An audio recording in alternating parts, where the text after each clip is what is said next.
Spotlight on Bensenville. My name is Frank DeSimone, Village President, and your host for this episode. Today we'll be discussing the Bensenville Ice and Snow Removal Plan with our guest, Joe Karachi, Director of Public Works. Joe, welcome to the show. Thank you very much. Glad to be here. I hate talking about snow and ice in winter, but can you tell us a little bit about the pre-planning that goes into each year's winter maintenance? Yeah, so there's a lot of things that we do to prepare ourselves for snow. First of all, we have a snow plan, and we update that each and every year. So typically that means making little tweaks here and there as to, what did we experience last year and how do we improve on what we're doing. So that has already been done. We have our final snow plan ready to go and roll out. And then the second step really is, ordering all of our equipment, our supplies, our salt, our chemicals, our plow blades, things like that. We typically try to start the year, which we are doing again this year. We have a full salt dome. So we have 1,500 tons of salt ready to go, and we have the purchasing power for another 1,500 tons. In a typical year, we may go through anywhere between 1,000 and 1,500 tons. In a very heavy year, we do exceed that 1,500 tons. So it's good to have that backup plan and that purchasing power should we need to do it. So that's all ready, and we're prepared for that. We also conduct an annual snow meeting with our staff. This is to present our plan to them, make sure everybody's on the same page. If there's any new initiatives or anything like that, we try to make sure that all of our staff is up to date on what we're trying to do. And then we transition our fleet. Obviously, we use different pieces of equipment all year round. So the big portion of transferring that over is putting our salt spreaders on there, putting our plows on there, making sure we're completely calibrated with all of our controls and things like that, so that when our operators go out there, they're ready to go. They don't have any issues, they don't have any problems, and the equipment is working the way it's supposed to. And then the last thing we do is we actually encourage our guys to go out and do dry runs. So take your vehicle out there while there's no snow on the ground. Look for obstacles, look for raised manholes, look for big potholes that may be an issue, or mailboxes that don't look like they're installed properly, tree limbs, whatever it may be. Obviously, if we're driving a big, huge, heavy piece of equipment that's there to scrape the roadway, if you have just a half inch of a manhole cover that's elevated, that can do a lot of damage to a plow, to a vehicle, and really freak out an operator when they go and they hit that in the field. So we try to do dry runs beforehand. It also gives the operator an opportunity to make sure he understands his route and he sees that before there's snow cover. So what is the difference between prior winter maintenance and to this current season? What's the difference? I'm expecting probably two different things this year. The first one is our downtown streetscape. We talked about this last year during our spotlight. That was our first year of having the stamped sidewalks and the wider sidewalks and things like that. Unfortunately, we didn't have a big, heavy season last year. I guess that's fortunate we didn't, but for this purpose, we weren't able to really test some of our ideas on how to clear the downtown. Our goal in the downtown area is to remove the snow, not just push it to a side. We understand that we're trying to encourage people to come downtown, to visit our restaurants, to have fun and things like that in our downtown area. So we don't want them to be hindered by a bunch of snow piles. So we have strategically kind of put a plan together that pushes snow into a certain area, and then our goal is to get that snow removed and bring it to a dump site after each event. So unfortunately, we didn't have, again, that much snow last year to test that plan. So we're going to be going through it again this year to try to tweak that and make sure that we can do as much as we can. The second thing is, COVID, and we don't know what to expect. Our current plan calls for 2 12-hour shifts, and this has been working for us. If we, should be subject to any sort of quarantining or sicknesses or stuff like that, it's really going to put a hindrance on how we do things. Especially in those long events. If we do get a 3, 4, 6, 8-inch snow, that usually takes multiple shifts to tackle. And if we're limited on our staffing, that's going to be a challenge for us. So knock on wood, hopefully everything goes well, our guys stay healthy, and we can continue to fight the snow as we have been. This is our third or maybe even our fourth year using the salt brine technology. What does that mean for the village? Well, yeah, the village is always trying to stay on the cutting edge of technology, and we really thank the village board for allowing us to do that. We've been producing our own brine mixture for the last 3 years. We purchased a brine machine through a tollway grant, and it really allows our operators to use this new technology to try to fight snow even before it comes. So This year, we plan on continuing to use more chemicals to treat our snow and ice. We want to reduce our dependency on chlorides that end up in our storm sewers, eventually into our creeks, and can affect our aquatic life. So we do apply, using this advanced brine solution, we apply diluted salt and carbohydrate recipes. So we're always mixing different percentages of salt brine with beet juice, with calcium chloride. Every event is different, and a lot of our, we call them our recipes, depend on the weather and what type of snow or ice that we're expecting. So again, we intend to be even more proactive, getting ahead of our storms this year. So you'll see a lot of those, the matrix of lines on the roadway when everything seems, sunny and clear. Those are our efforts to treat the roadways before the snow, anticipated snow, and hopefully that will break that bond between snow and ice and the pavement. It'll give us a little bit more time to react to a snow because it heats the pavement, and it can last for 5 to 7 days, and we've seen good results with it. So we're excited to continue to use our advanced technologies. Is there any special training required for the snow and ice initiatives and the procedures? Yeah, so the American Public Works Association typically puts out a lot of seminars out there, and they always talk about the latest and the greatest in technology, in chemicals, in plows, and things like that. Historically, we have sent a lot of our staff and our crews out to those seminars they're all local, and they can kind of learn some of the new things that are going on. Unfortunately, with COVID this year, those opportunities have been limited. So we're going to be really relying on our internal training. Again, but I would say we have an experienced crew. We have over 385 years of experience on our snow team. So, I mean, that's pretty impressive when you start looking at, how we tackle these snows and how much time these guys actually spent in their career out there doing this. So, I think, again, training as far as going out and doing our dry runs ahead of time also gives our supervisors an opportunity to drive with the younger crews, the less experienced people, and really, start to point out some of the things that they may experience during a winter event. And again, doing that while it's sunny, dry, and warm outside. So those are some of the things that we do to train. How much snow removal equipment does the village own? Currently, we have 30 different pieces of equipment that are used during any given snow event, and we utilize most of them during most snow events. These can range from snow blowers to brooms to plow trucks with 7.5 to 12-foot plows. And again, these are used almost in every single event. In a typical event, we have 5 main routes. These are going to cover most of our main roadways in town, whether they're collectors, arterials, or local roads. Our secondary routes use 1-tons with plows and salt spreaders, and we even go down to pickup trucks for alleys and things like that. So a lot of trucks are used to work on our roadways. We also have skid steers that have plows and brooms and blowers. So we use those for parking lots, for sidewalks, to try to keep our parking lots and sidewalks clear and free of snow. And then lastly, our facilities crew does a great job in making sure that all of our village-owned facilities are clear and free and safe for people to access. Village Hall being our number one priority typically. Those guys are using shovels, hand shovels, and brooms, and walk behind snow blowers and things like that. So quite an extensive fleet of snow fighting equipment that we have. How has the village met the new trends, technologies, and initiatives in snow and ice management? As I mentioned before, we were fortunate enough to get a tollway grant, which helped us take that big step. I mean, everything costs money, and this tollway grant that we got a few years ago really helped us to get the equipment that we need to use some of these advanced technologies. So one of the things that we were able to get with them, not only our salt brine machine, we were able to get an entire large snow plow truck with plow and saddle tanks and controllers and things like that. So that was good to get into our fleet. We used that truck for our North Industrial Park. But we also were able to retrofit all of our existing equipment with new controllers and new computers. So there's an optimum amount of salt that we should be applying in any given event. And again, every event is different, so every recipe is different.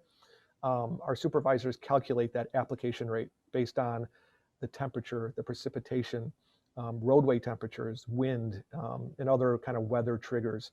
So these new computers allow us to set what that application rate is, and it's dialed in so that an operator doesn't really have the ability to just crank up the salt or crank down the salt as they see fit.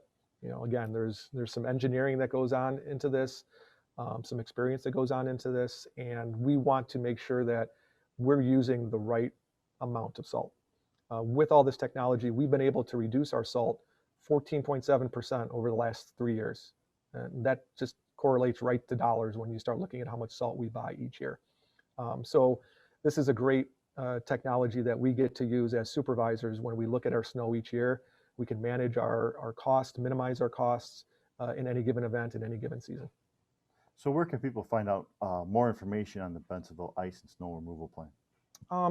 Our village website is probably the best place. So under the Public Works section, there's a subsection called Streets. Inside that street section is our snow plan, all of our snow routes, a lot of information about how we do things for snow and ice management. So encourage everybody to go to our website at www.bensenville.il.us and just navigate yourself to Public Works and our Streets page.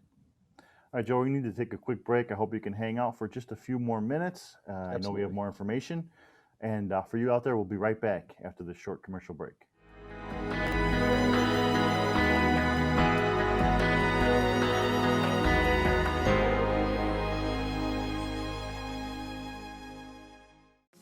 Hi there.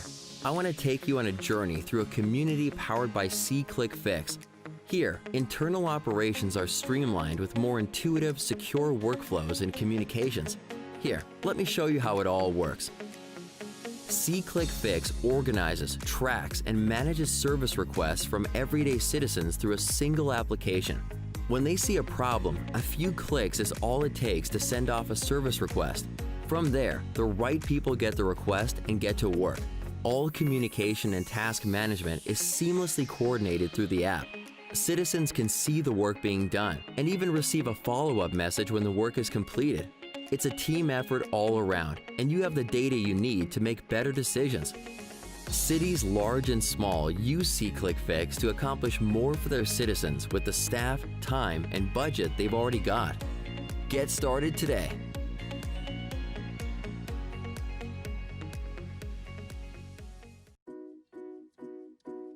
SeeClickFix is a tool to report non-emergency issues to City Hall, built to be easy to use for anyone on the go.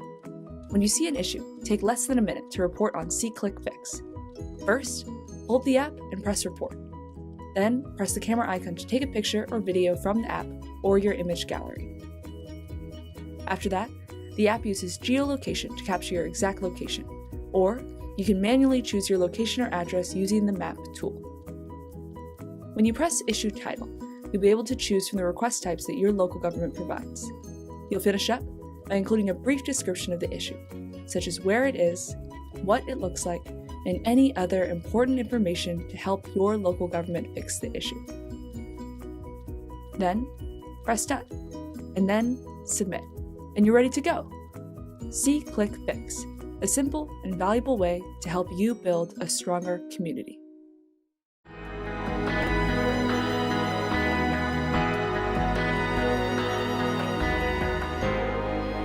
Hello and welcome back to Spotlight on Bensenville. My name is Frank DeSimone, Village President, and your host for this episode.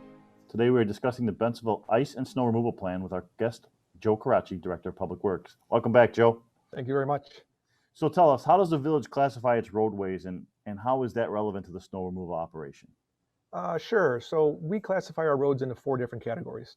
Our biggest category is our arterials. These are our major streets in town, our York roads, our Jeffersons, Fosters, Green, Grove, Church, and Hillside. So these are the major major arterial streets that we see most of our traffic on each year. Then our second category is our collector streets. So how do you get to those major streets? You take our collectors, our memorials, our Washingtons, our Woods, and our Mains. Those are the larger streets that are local roads, which is our third category to get to. Local roads, the rest of the streets in town. And then our last category really is our cul-de-sacs, our dead ends, and our parking lots. So we use these classifications to determine what our level of service is going to be to the general public. So certain road categories, like our arterials, we're a bare pavement policy. We plow curb to curb, and we want that pavement to be wet within 6 hours after the snow stops.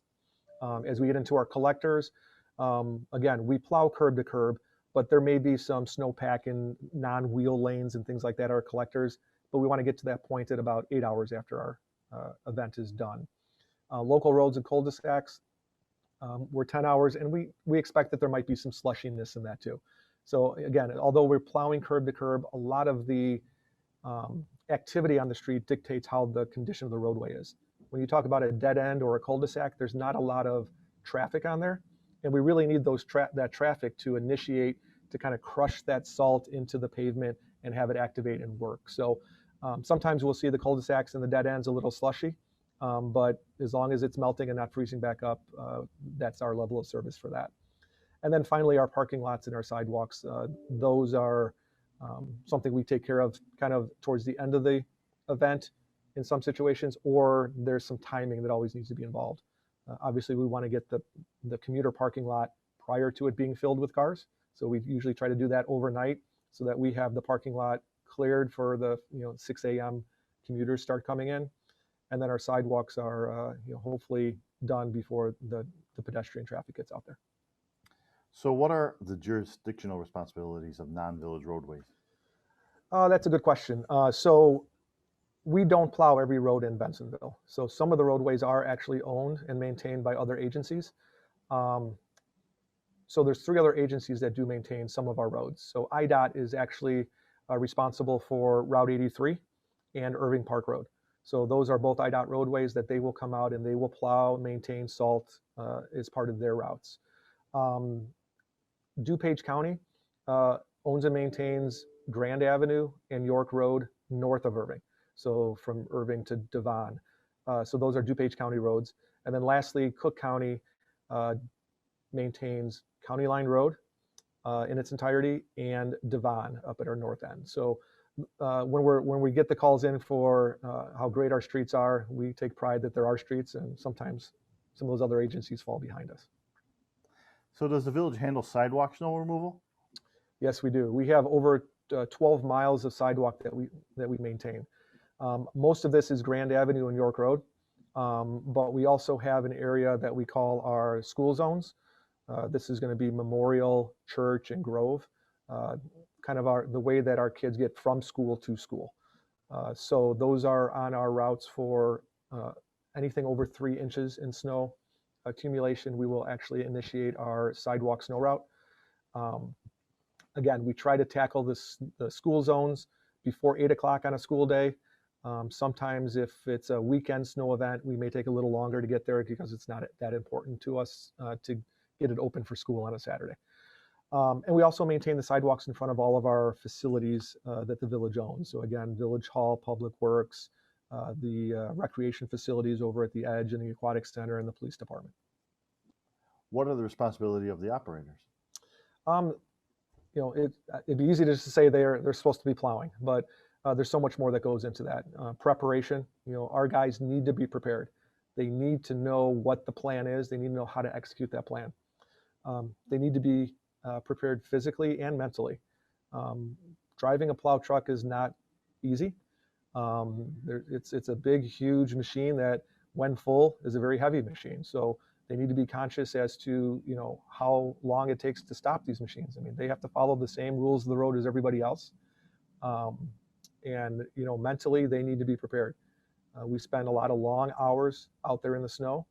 Some of our guys just love plowing at night. They just think it's beautiful and there's nobody out there to get in their way and they can just get the job done. But mentally and physically prepared is very important. They also have to make sure their equipment is working. So that's another responsibility we put on the operators. We do pre-inspections, post-inspections. They have to make sure that their salt is actually being applied while they're driving. Sometimes things can get stuck and the spinners may not work. It's really up to them to make sure that they know that their application rates are actually working. So there's a lot of responsibility before you plow, during your plowing, and then making sure after the plowing everything is working. How can residents accommodate snow removal activities? There's a lot of things that we can do here. Parking is one of them. We do have a parking ordinance during snow events. If it's over 2 inches of accumulation, there is a restriction, prohibition of parking on our streets. We really encourage the residents to enforce that, to follow those ordinances. when we're out there plowing, our guys are doing the best they can. We want to clear curb to curb every street that we possibly can. And when we have a parked car out there, we tend to go around the parked car, and then ultimately we got to go back and get that area again. So it just adds to more time. And so we really encourage our residents to follow those parking restrictions. Overnight parking is another one. A lot of our snow fighting happens overnight.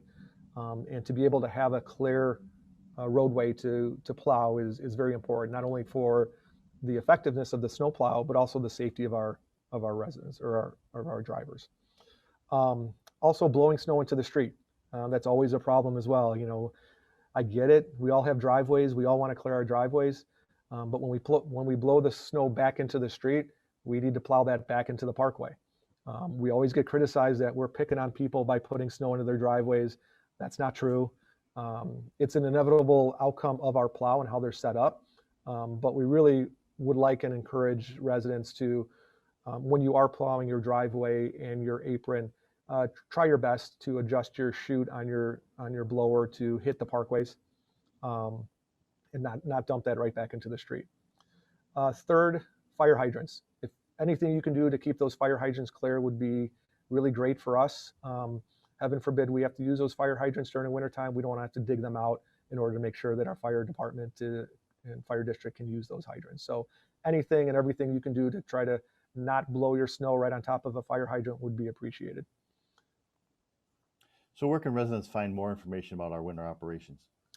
Again, as I mentioned earlier, our streets page in our public works section of the village website is a great resource to really learn about how we fight our snow. So www.bensenville.il.us is a great place to go. And I couldn't finish this episode without chiming in on Johnny's slogan from last year: if you must go out in the snow, please drive snow. Joe, thank you for all the information. As always, the crew works really hard during the winter, and we all appreciate it. So keep up the good work. And thank you so much for joining us this week. And be sure to tune in next week for Spotlight on Bensenville.